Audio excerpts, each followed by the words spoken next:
What if I wanted to get right here a grand total of operations total, this number, plus this number for manufacturing?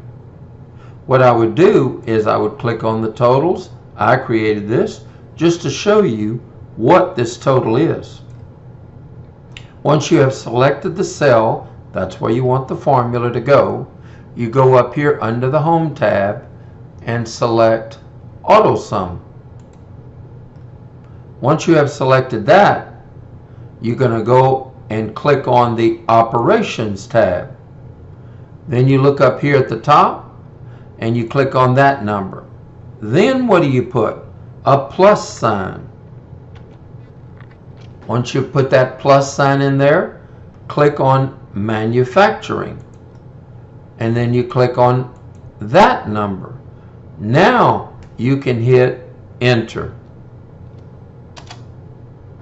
And you see, this number is the total of this number plus this number.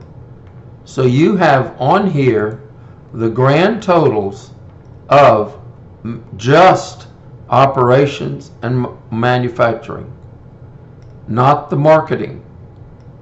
You could do the same thing here. Just set it up, operations and marketing. You could set it up here with just marketing and manufacturing. So that's how you do it. You create the formula here. Then you click on the tab, select the cell you want. Don't forget the plus sign. Then you select the other one, and then it adds the two together. That's it.